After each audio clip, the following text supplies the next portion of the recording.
Selamat datang saudara-saudari. Hari ini kita mau mendengar Yesaya babak ke-8. Ya, Yesaya dalam Alkitab ini bukan senang untuk difahami, tetapi kita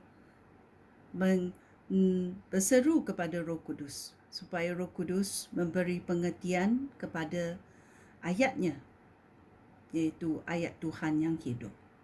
Mari kita mendengarnya. Anak Yesaya sebagai tanda untuk bangsa itu. Tuhan berfirman kepada aku, ambillah sebuah batu tulis yang besar dan tulislah perkataan ini di atasnya dengan huruf-huruf yang jelas. Curi segera, rampas cepat. Panggillah 2 orang yang dapat dipercayai untuk menjadi saksi, iaitu Imam Uriah dan Zekaria anak Yeberekyah. Tidak berapa lama kemudian, isteri aku mengandung.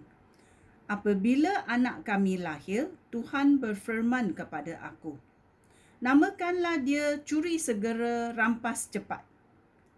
Sebaliknya, sebelum anak itu dapat menyebut mak dan ayah, semua harta kota Damsyik dan semua barang jarahan Samaria akan diangkut oleh Raja Asyur.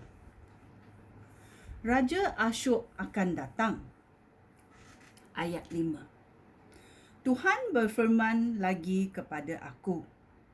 Firman-Nya, kerana umat ini telah menolak air yang tenang dari sungai Shiloh, dan mereka bersukacita di hadapan Raja Resin dan Raja Pekah, aku Tuhan akan mendatangkan Raja Asyur dengan seluruh angkatan perangnya untuk menyerang Yahuda.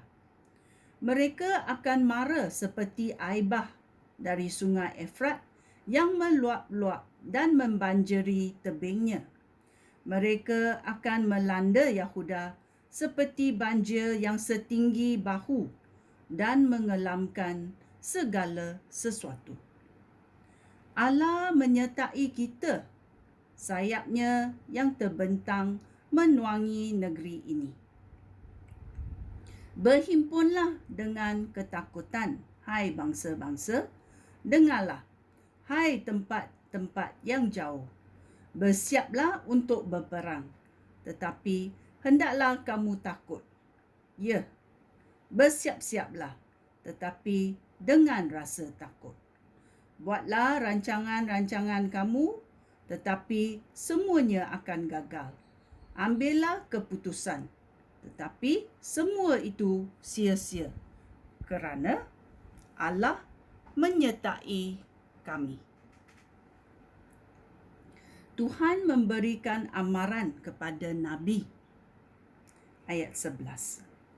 Aku dikuasai Tuhan dan diberikan amaran supaya tidak mengikut jalan yang ditempuh bangsa itu. Dia berfirman, jangan berpakat dengan mereka dan jangan takut akan hal-hal yang ditakuti mereka.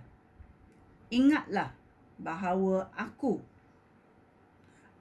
Tuhan yang Maha Kuasa adalah suci. Akulah yang harus kamu takuti, kerana aku sangat suci. Aku menjadi seperti batu sandungan serta perangkap bagi rakyat Yahuda dan Israel, serta penduduk Yerusalem. Banyak orang akan tersandung. Mereka akan jatuh dan remuk. Mereka akan terperangkap. Larangan untuk berhubung dengan arwah. Ayat 16. Kamu, pengikut-pengikut aku, harus menyimpan dan memelihara perkabaran yang telah diberikan Allah kepada kamu.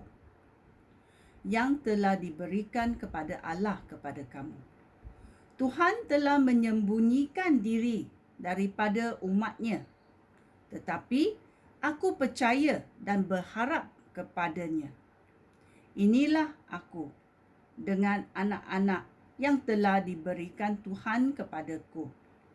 Tuhan yang Maha Kuasa yang bersemayan di Bukit Sion telah mengutus kami sebagai tanda kepada umat Israel. Tetapi orang akan menyuruh kamu meminta petunjuk daripada tukang tenun dan bomoh yang berbisik-bisik dan berkumat kamit. Orang akan berkata, bukankah kita harus meminta petunjuk daripada arwah-arwah demi kepentingan orang yang masih hidup?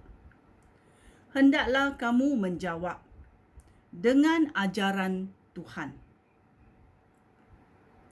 Orang yang tidak berkata-kata sesuai dengan ajaran itu tidak mempunyai harapan. Masa kesusahan, ayat 21. Umat ini akan menggembara di serata negeri dan berasa kecewa serta lapar kerana kelaparan. Mereka marah sehingga mengutuk raja dan Allah mereka. Walaupun mereka memandang ke atas atau memandang ke bawah, mereka tidak akan melihat apa-apa selain kesusahan dan kegelapan serta kesuraman yang mencengkam. Mereka akan dibuang ke tempat yang gelap gelita. Tiada jalan bagi mereka untuk melepaskan diri daripada kesusahan itu.